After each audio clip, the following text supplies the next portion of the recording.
let's just jump right into it. Jamal Adams, right? Yeah, we'll start with that.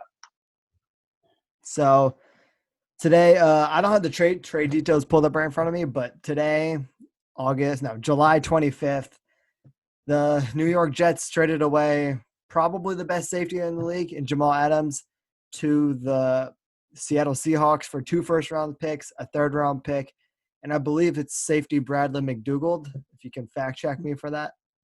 Yep, correct. And the Jets also traded a 2022 fourth round pick as well in that trade. So, yeah. Yeah, so just initial thoughts. I like it. I like the move more for the Seahawks, I think, than I like it for the Jets. And here's my reasoning for this. So for the Jets side, they got a ton of value. So like this isn't a DeAndre Hopkins trade where Bill O'Brien is trading away an all-pro, potentially the best player at his position in DeAndre Hopkins for literal pennies. Here you're getting a ton of draft capital. So it's not like you're, not being fairly compensated. You're getting the compensation you want. But for me, the problem here was that you traded away one of the only good players you've drafted in the last 3-4 years.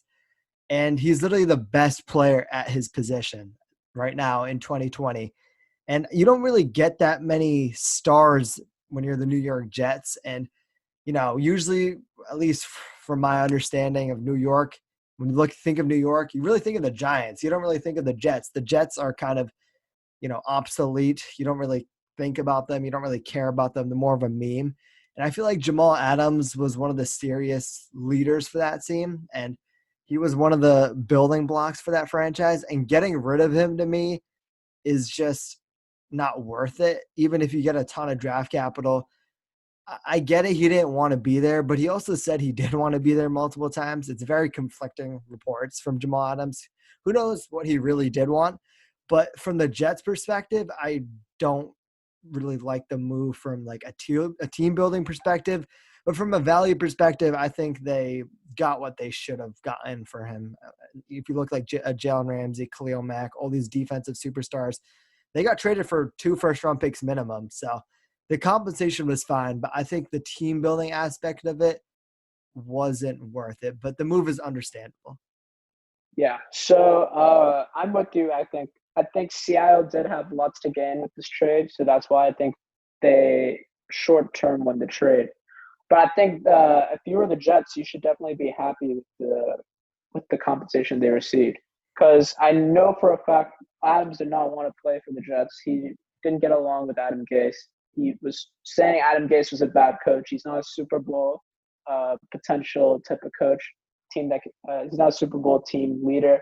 So he has no faith basically in the Jets whatsoever. And then Le'Veon Bell brought up a good point. I don't know if you saw his tweet. He threw a quite a big shot up towards his former teammate, saying people do all the hooting and hollering to get you brought in just to leave. LOL. Like, people weird, yo. The internet got these dudes doing whatever for attention. Even they tell you shit they don't believe themselves. And I completely agree with that. I mean, he signed long term with the Jets. And he completely broke it. I thought he was going to be the Jets forever, but then he kept on acting weirdly this past entire year. So yeah, I mean, the Jets did well for the compensation that was there. I think it was on the better side compared to a lot of these trades that have happened for superstar players. Like the DeAndre Hopkins trade was ridiculous. So I mean, like, this was a great compensation for, in my opinion, the best safety in the league. So great job for them. Seattle, I think they're a team to definitely look out for now. And but they were always a team to look out for. They just make it even more stronger for competition and the NFC West with still, in my opinion, the contenders with the San Francisco 49ers. Yeah. So Jamal Adams being traded to me and him wanting out is just it's just like a symptom of a bigger problem for the New York Jets. And the fact is that their management was just so poor. Like, flashback to a year ago, right? Let's just say, you're going into the offseason and the New York Jets Instead of hiring Adam Gase, who's a complete bum, doesn't instill anything into any team he's been into. He's not really a creative offensive mind. He's just holding Sam Darnold back at this point. Let's just say you went out there and signed someone like Brian Flores, or, the Kansas City Chiefs offensive coordinator, I think his name is Eric Bieniemy. I don't want to, mispronounce his name, but I believe that's what it is. Let's say you hire one of those two people, right? Look at the Dolphins. They have so much hope, even though they didn't win as many games as the Jets. Versus the Jets, everyone's just looking down at them because Adam Gase is the head coach. No one wants to play for Adam Gase, and that's pretty much the reason Jamal Adams wanted out. You lost a superstar player, a generational talent, because you hired the wrong guy at head coach.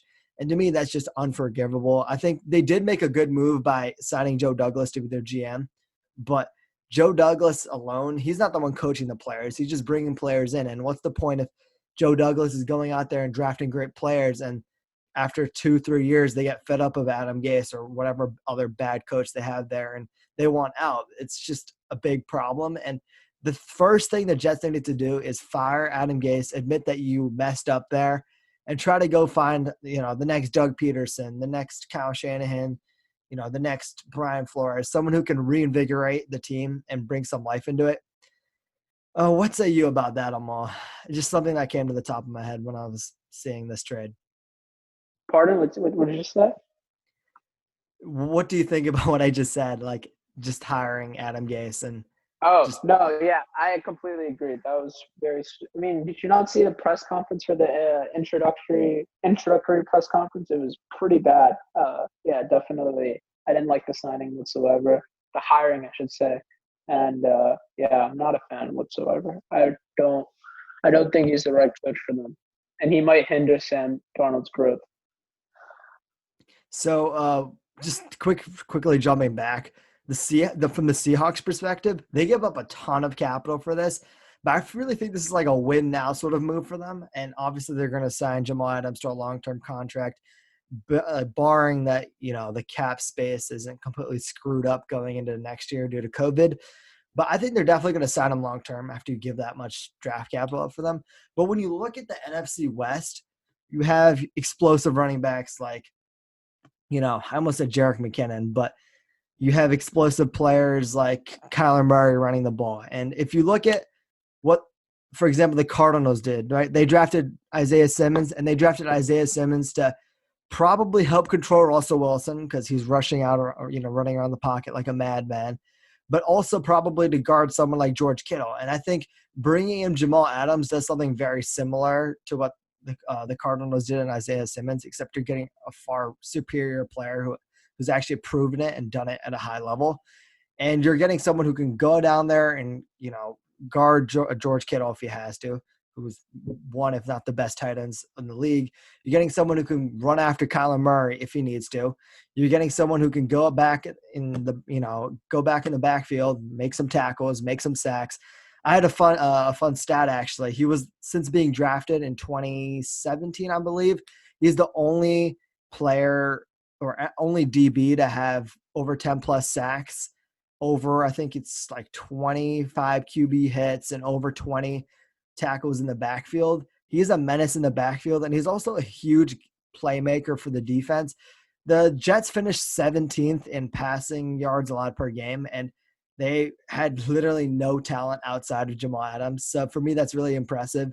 And if you look at the Seahawks, they finished 24th in passing yards allowed per game. So I think Jamal Adams comes in and he's immediately going to help cover those explosive tight ends, explosive running backs, explosive quarterbacks when you look at Kyler Murray.